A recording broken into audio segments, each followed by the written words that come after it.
On commence tout de suite ce forum des sports puisqu'on va parler vélo beaucoup dans ce forum des sports, on va parler football aussi et on commence en parlant vélo avec Rémi Fabrec qui est président du PJPC, le club sportif gapençais, pas de jambes, pas de chocolat. Bonjour Rémi. Bonjour.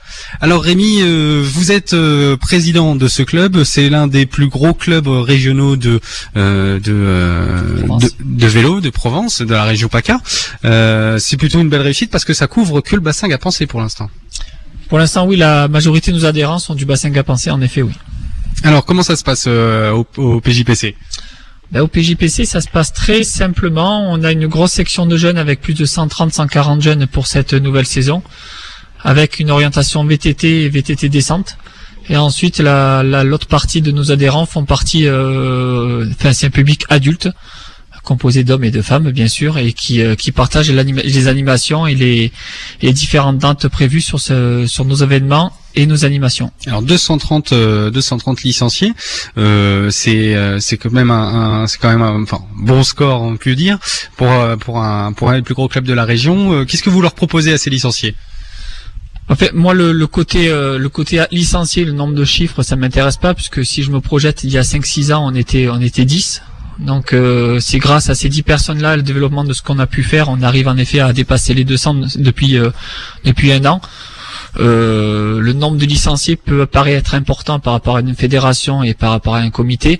Moi, ce qui m'intéresse, c'est le cœur, c'est-à-dire nos licenciés, c'est bien en occuper et de bien les encadrer. En effet, au bout d'un moment, on aura une certaine limite pour garder le côté qualitatif. Donc, je pense que dans les 230, je pense qu'on va être au maximum. Sinon, après, on pourra plus s'en occuper comme avant. Alors, comment on explique cette formidable montée on part de 10 et puis on est à 230 aujourd'hui ? Je pense que le penchant jeunesse est pour quelque chose, puisque la jeunesse appelle les parents, ou c'est les parents qui appellent les jeunes à faire venir au club. Et surtout c'est le côté encadrement et le côté aspect sécurité et formation qui permet que le club fonctionne bien aujourd'hui. Qu'est-ce que vous leur proposez à vos licenciés ? Il y a des stages en interne, c'est ça ? Il y a des stages en interne. Il y a bien une différence entre les animations de territoire et puis la compétition. Et puis en même temps, vous leur proposez des stages en interne. En effet, il y a une partie événementielle qui fait que le club en effet existe au niveau du bassin gapençais sur la pratique du VTT. Je rappelle, c'est les chocs rando, c'est les trophées d'ANAC, des trophées régionaux de jeunes VTTistes. Et après, en interne, au niveau du club, il y a une partie jeune où ils ont 3 à 4 stages d'une semaine à 4 jours sur toute l'année, avec des variantes trial, descente, DH sur leur formation. Ensuite, il peut y avoir aussi des séjours pendant l'été, où il y a un an, on a fait un projet X à traverser du département qui a très bien fonctionné, où on a été reconnu en termes sur un film qui a été présenté au Festival de la Montagne. Et ensuite, on a la même chose, on reprojette les choses chez les adultes avec des stages VTT, des stages route aussi, puisqu'on pratique aussi la route sur du cyclosport, pas de la compétition cette fois-ci. Et aussi avec des séjours itinérants pour l'animation et pour faire bouger nos adhérents. Alors c'est plutôt un bilan positif ces dernières années. Vous pouvez nous en parler un petit peu, ce bilan positif juste sur l'année passée?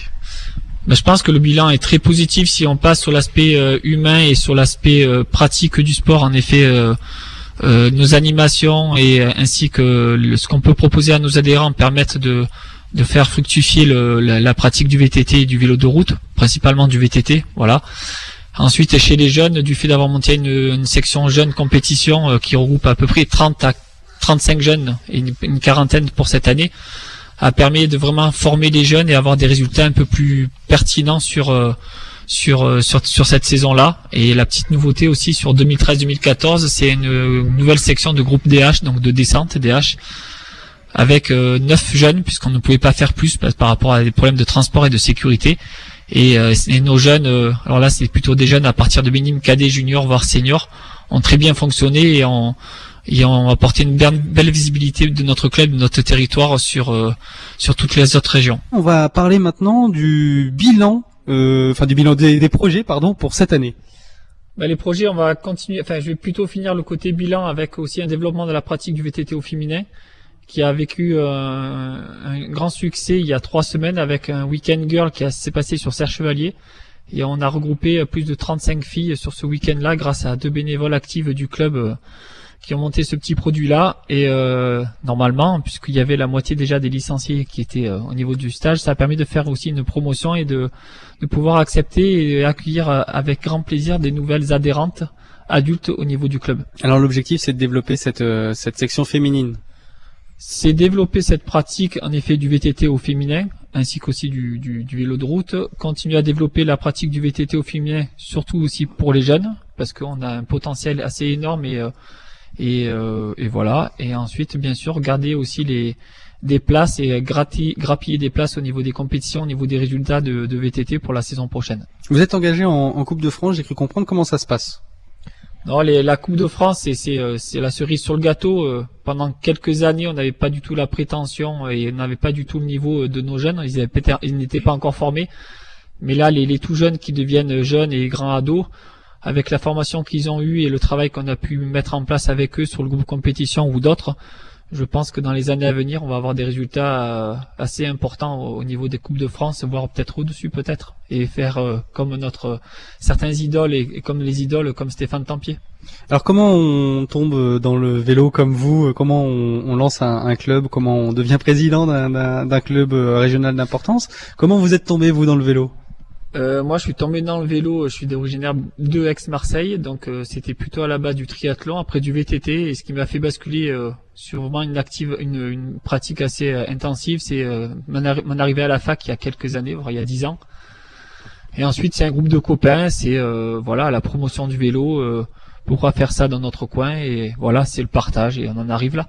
Et c'est ça qui peut-être qui différencie ou qui en tout cas particularise votre club, c'est cet esprit qui l'anime, c'est ces bénévoles avec un esprit jeune et dynamique.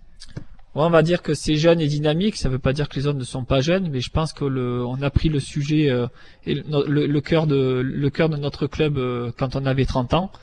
Et c'est vrai que tout s'est facilité derrière, c'est-à-dire on a été parents, les parents se sont connus, les parents ont mis les jeunes, etc. Donc ce qui fait que le club a mûri petit à petit et on en arrive là. Ensuite, il y a une grosse partie du bénévolat qui est assez importante chez nous et qui est très active, que ce soit du côté des parents sur l'encadrement des courses, sur les événements qu'on crée, ainsi que le bureau, on va dire c'est à peu près 10-15 personnes qui militent et qui donnent cœur et âme pour la pratique et surtout pour le développement de notre club. Eh bien, merci Rémi Fabrègue d'avoir été parmi nous pour parler du PJPC. Merci à vous. Merci.